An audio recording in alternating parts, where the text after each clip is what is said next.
My parents forced me to co-sign a loan for my favorite sibling, but years later I learned a hidden debt existed. The day they asked me, I remember thinking something felt off immediately. It wasn't just the request itself. It was how urgent my mother sounded on the phone, and how my father refused to explain anything clearly until I was already sitting in front of them with printed papers on the table. They said it was just a formality to help my younger sister get approved for a personal loan. They said her credit was too new, and she needed a co-signer for a small amount. I should have walked out right then. But I didn't know that years later, I would discover they had been hiding a debt tied directly to my name that could ruin everything I built. At the time, I was just trying to understand why my parents suddenly needed me so badly. My sister sat quietly beside them, avoiding eye contact. She looked nervous but not guilty. That detail confused me even more later. "Just sign it," my father said, sliding the papers toward me. "We trust you, you're the responsible one." That line should have been a warning. Instead, it made me feel trapped in a role I had been playing my whole life. The reliable one, the stable one, the backup plan. I didn't read everything carefully. I thought I did, but I didn't understand the weight of what I was signing until much later. All I remember is my mother saying, "It's for her future. You don't want her to struggle, right?" And my sister whispering, "I'll pay you back, I promise." So I signed. I had no idea I was signing myself into something that would follow me for years, and I definitely didn't know there was already a financial mess buried underneath that paper. One they never told me about. For the first few months, everything seemed normal. My sister thanked me again and again. She even bought me coffee once, awkwardly insisting it was because I helped her start her future. My parents acted relieved, almost too relieved. That was the first subtle thing I noticed. It wasn't gratitude. It felt like escape. Still, I didn't question it. Life went on. I had my own job, my own expenses, my own problems, until the first call came. It was from a bank I didn't recognize. They asked why the loan payment was late. I told them there must be a mistake. Then they read my name back to me from the account. That's when my stomach dropped, because the loan wasn't small. It wasn't just for my sister, it was for both of us. Co-sign doesn't just mean helping, it means sharing responsibility. And apparently I was now fully responsible. I called my parents immediately. My mother answered like she already knew what I was going to say. "Oh, don't worry about that," she said quickly. "We'll handle it this month." That sentence should have calmed me. Instead, it made me realize they were already expecting problems. I asked my sister what happened. She went quiet for a long time before saying, "I didn't even use most of it yet." That was the first contradiction, because the bank said the funds were fully dispersed weeks ago. So where did the money go? Over the next 2 months, things got worse. Late notices started arriving at my address, not my parents' house. Mine. That alone didn't make sense. I confronted them again, this time more seriously. My father finally got irritated. "Stop panicking," he snapped. "It's just timing issues." But timing issues don't tank credit scores. And I started seeing the damage. My credit dropped faster than I thought possible. Loans I had already been pre-approved for suddenly disappeared.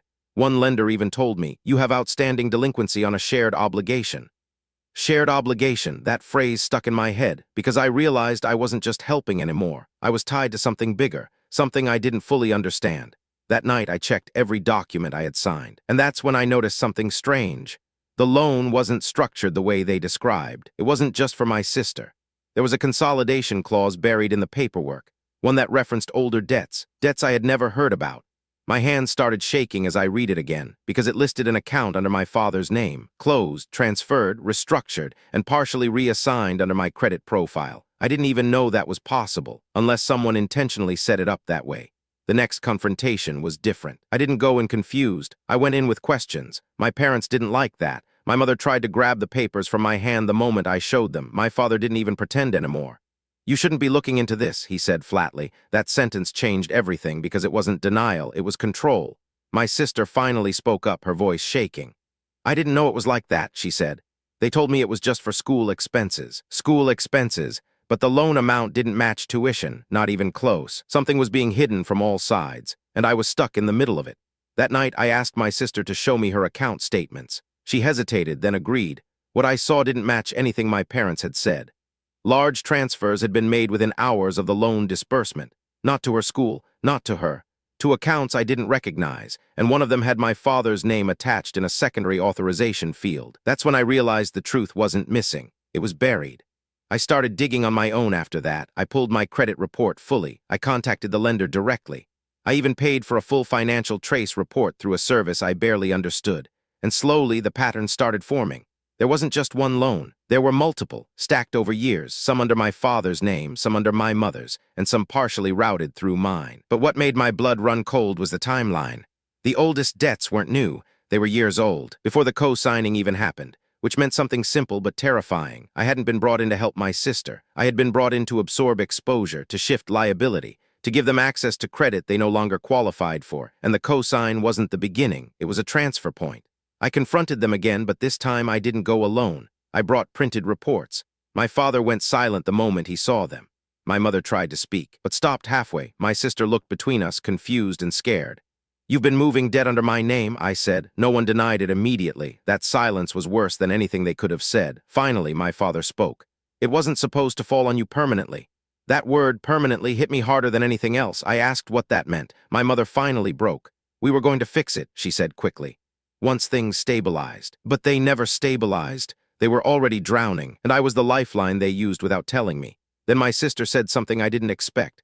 "Why didn't you just tell me?" she asked them, and that's when I realized even she wasn't part of the plan, not fully, not knowingly. The final piece came weeks later. A letter arrived from a debt restructuring firm. It wasn't addressed to my parents. It wasn't even addressed to me directly. It referenced all three of us. One consolidated liability file. That's when everything clicked into place.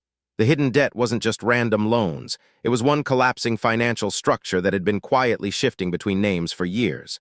My parents had been using new credit to cover old debt, and when they ran out of room, they used me. My stable income, my clean credit history, my willingness to trust them, and my signature. The co-sign wasn't help. It was absorption. I went back to them one last time. My father didn't argue anymore. He just said, "We didn't have another option." But what he didn't say was louder. They had already chosen me as the option. My sister was crying at that point, realizing she had been part of something she never agreed to fully.